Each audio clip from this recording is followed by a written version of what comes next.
참 어리석다라고 생각을 하잖아요. 근데 우리는 그렇지 않을까요? 우리들은, 우리의 모습들은, 우리의 교회들은, 우리가 지금 섬기고 있는 일들은, 우리가 살아가고 있는 삶들은 그렇지 않느냐? 여기에 대해서 누구도 장담할 수 없다라는 거예요. 그래서 히브리서는 굉장히 우리들에게 도전적인 말씀이고 또 우리가 가슴 깊이 새겨야 될 말씀이기도 합니다. 왜냐하면 우리 자신을 돌아보게 하기 위한 말씀이기 때문이죠. 잘하는 사람에게 칭찬과 격려는 그 사람을 더 열심히 하게 해요. 하지만 또 잘하다가도요, 사람은 항상 연약해서 넘어질 수 있어요. 시험에 들 수 있어요. 교만해질 수 있어요. 이것은 누구나 다 마찬가지예요. 세상에 완전한 사람은 없습니다. 그래서 모세도 그랬고 다윗도 그랬고요. 심지어는 요셉도 그랬어요. 우리가 믿음이라고 말하는 사람들이 성경에 나왔는데 성경에 나온 사람들이 처음부터 끝까지 다 완벽한 사람? 사무엘은 그러면 완벽했느냐? 그의 아들들에게 이 사사의 권한을 맡기는 그 일들을 보면 그도 완벽하지 않은 거예요. 그러니까 세상에 완벽한 사람은 아무도 없고 죄 가운데 있는 세상에서 살아가는 우리들은 언제든지 넘어질 수 있는 거예요. 우리는 욥의 믿음을 보면서도 욥이 왜 하나님 앞에서 그의 믿음을 끝까지 지켰지만 하나님 앞에서 불평과 원망하는 마음이 생겼을까? 결국은 욥은 그거거든요. 믿음의 사람이 시험 중에서 그의 마음이 하나님 앞에서 닫혀져 버리는 그 모습들을 보면서 우리들도 똑같이 그런 상황 속에서 그런 처지에 처할 수 있다는 것을 알아야 하는 거예요. 그렇다면 우리들은 이러한 문제들 가운데서 구원을 받으며 하나님의 은혜를 받은 우리들이 그 안에서 어떻게 살아가야 될 것인가? 이것이 우리가 말씀을 가지고 살아가야 되는 이유이기도 합니다. 또 16절에 보면 이렇게 말씀합니다. 그러므로 우리는 긍휼하심을 받고 때를 따라 돕는 은혜를 얻기 위하여 은혜의 보좌 앞에 담대히 나아갈 것이라. 이 말씀의 원래 헬라어의 어순을 보면 이렇게 되어져 있어요. 어떻게 되어져 있느냐면 우리는 담대함으로 확신을 가지고 은혜의 보좌로 나아가야 한다. 왜냐하면 왜 우리가 은혜의 보좌로 나아가야 하느냐? 왜냐하면 우리는 하나님으로부터 뭘 받았느냐면 주님으로부터 뭘 받았냐면 은혜를 받았기 때문에 은혜가 우리에게 주어졌기 때문에 또 무엇이냐면 은혜 보좌 앞에서 그 은혜 가운데 어떤 은혜냐면 때를 따라서 적당한 때 필요한 때에 우리를 승리하게 하시는 우리의 모든 필요를 채워주시는 그 은혜를 돕는 은혜를 도와주시는 은혜가 우리에게 주어졌기 때문이에요. 우리는 세상에서 복을 받기를 원하잖아요. 하나님이 칭찬해 주시기를 원하잖아요. 또 칭찬을 받아야 하나님의 나라를 가잖아요. 이게 뭐겠어요? 하나님께서 우리에게 은혜를 주시고 우리를 긍휼히 여겨주시고 때를 따라서 도와주시는 그 은혜. 그렇게 하기 위해서는 어떻게 해야 되느냐? 그 결론이 오늘 말씀 16절에서 하시는 말씀이 뭐냐면 은혜 보좌 앞으로 나가라. 예수님 앞으로 나가라. 그러니까 안식에 들어갈 날이 있지만 그 안식에 들어가지 못할지도 몰라라고 하는 그 경고의 말씀에서 마지막에 하시는 말씀이 뭐예요? 은혜 앞으로 나가면 돼. 은혜 가운데 가면 돼. 은혜로 살아가면 돼. 그러면 하나님께서는 우리를 긍휼히 여겨 주셔. 우리를 인자하심으로 우리를 돌보아 주셔. 우리에게 도움이 필요할 때, 사탄이 우리를 시험하거나 세상에서 넘어지거나 우리가 갈 길을 몰라 할 때 우리를 지켜 주셔라고 말씀을 해 주셔요. 그렇다면 어떻게 우리가 은혜 보좌로 나갈 것인가? 우리가 은혜 보좌로 나가는 이유가 방법은 뭔가? 안식에 들어가지 못한다라고 하시는 그 말씀을 하시면서 4장 2절에서 왜 안식에 들어가지 못하느냐? 2절에 그들과 같이 우리도 복음 전함을 받은 자이나 들은 바 그 말씀이 그들에게 유익하지 못한 것은 듣는 자가 믿음과 결부시키지 아니함이라. 그러니까 왜 유대인이 안식에 못 들어가느냐? 왜 그들이 영적으로 타락했느냐? 그들에게 주신 말씀이 그들의 믿음과 결부되지 않았다라는 거예요. 결합되지 않았다라는 거예요.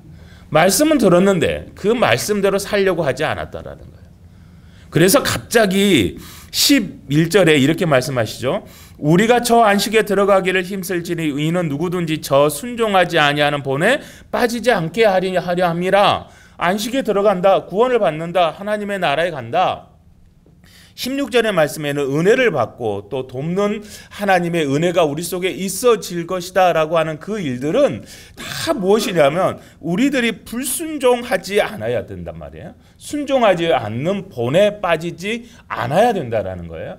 그런데 어떻게 하면 순종하지 않는 본에 빠질 것이냐? 이 말씀을 하시고 나서 갑자기 하나님의 말씀은 살아있고 활력이 있어 이 말씀을 하시는 것은 말씀 가운데 살지 않는 삶, 그 말씀이 들려지며 우리 삶 가운데 결합되지 않으면 불순종의 본에 빠질 수밖에 없다라는 거예요. 불순종의 본이라고 하는 것은 영어로 말하면 카테고리, 또 영어로 말하면 우리 보면 법례 뭐 이런 뜻이에요. 그러니까 하나님께서 이건 불순종이야. 이렇게 하면 너는 불순종하는 사람이야 라고 하는 그런 이 예들을 들어주셨어요. 그런 이 내용들을 말씀하셨어요. 근데 우리들이 그냥 그대로 믿음 안에서 말씀과 결합되지 않은 믿음을 가지고 살아간다면 불순종인지도 모르면서 하나님이 불순종이라고 말하는 그 법례 안으로 들어가는 삶을 살게 되어진다는 거예요. 우리가 의도하지 않아도, 우리가 그렇게 하려고 하지 않아도. 실제로 학계의 말씀이 그런 말씀이에요. 학계 때는 이스라엘이 딱 돌아와서 성전을 지으려고 터를 딱 닦았어요. 내 옆에 와서 너희들 성전 지으려고 해? 그럼 우리 같이 짓자. 사마리아 사람들이에요. 아니야. 우리는 하나님의 순수한 믿음과 열정으로 지어야 돼. 옳은 결정이에요. 근데 그 말을 들은 사마리아 사람들이 와서 방해를 합니다. 성벽도 다시 보수하지 못하게 하고 성전도 못 지게 하고 너희들 아무것도 아니야. 말 그대로 너희 잘 되는 거 못 보겠다라는 뜻이잖아요. 이게 세상의 방법이고 세상의 모습인 거예요. 그럴 때 이 성전을 짓는 일들을 할 수 없다라고 여겨진 이들이 하는 일들이 뭐냐면 자기 집을 짓고 포도원을 만들고 밀밭을 가꾸었어요. 그리고 15, 16년이 흘렀어요.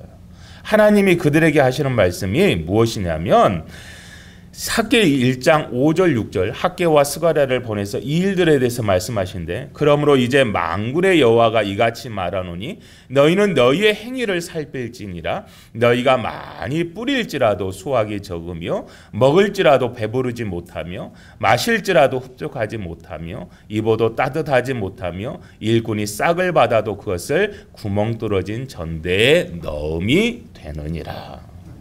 즉 이 이스라엘이 하나님을 위한 열심, 하나님의 앞에 순종하는 삶, 하나님의 말씀에 순종하는 삶을 포기했을 때 아무리 좋은 집을 짓고 아무리 좋은 일들을 하고 아무리 미래를 개척해도 그것은 구멍 뚫어진 지갑하고 똑같다라는 거예요. 반대는 어떻게 될까요? 우리가 순종하는 본을 가지고 하나님의 말씀에 나갔을 때 하나님께서는 우리 모든 것을 알고 계셔요. 그렇기 때문에 우리를 승리하게 하시는 거예요. 그래서 우리는 믿음과 말씀이 결부되고 또 이것은 더 정확하게 말씀한다면 하나님이 우리에게 주시는 살아있고 활력이 있어서 우리의 혼과 영과 관절과 골수를 쪼개시는 그 말씀 앞에서 우리가 겸손한 마음으로 나가며 하나님의 뜻을 구하며 그 안에서 최선을 다하고자 노력해야 된다라는 거예요. 이게 믿음과 삶이 결부되는 겁니다. 우리 남전도회가 어제는 호남 지역이죠. 호남 지역 남전도회를 보면서 프놈펜에 교회를 세우는 그 일에 협력하고 또 열심히 또 짜장면 봉사를 한다는 이야기를 어제 들었어요. 또 오늘은 광주 전남 지역의 이 남전도회 우리 회원들이 모여서 어떻게 하면 하나님의 나라를 위해서 어떻게 하면 이 땅에 복음의 부흥이 일어나기를 바랄까 하고 열심히 회의하고 또 기도하는 줄 믿습니다. 우리가 나를 위해서 하는 일이 아니라 하나님을 위해서 일하고 하나님의 나라를 바라보면서 살고 하나님이 우리에게 무엇을 원하시는가를 바라보면서 항상 깨어서 기도하고 그 일에 최선을 다하는 게 순종입니다. 다른 게 순종이 아닙니다. 또 하나님의 말씀을 우리 속에 있으면서 그 말씀이 우리에게 주시는 감동을 따라서 결심하고 결단하고 순종하며 살아갈 때 우리 하나님께서는 우리에게 은혜를 내려주십니다. 이게 은혜 보좌로 나아가는 삶이에요. 이런 은혜 보좌로 나갈 때 하나님께서 우리에게 약속해 주신 하나님의 은혜가 우리에게 반드시 있습니다. 그러니 내가 이 일들을 위해서 무슨 유익을 봐? 아니요. 하나님은 우리에게 놀라운 은혜를 주셔요. 그래서 결산 받으실 때에 하나님께서 우리에게 심판하실 그때에 너는 착하고 충성된 종이야. 왜? 내 말에 응답하였기 때문에, 내 말에 순종하였기 때문에 라고 칭찬을 해 주실 줄 믿습니다.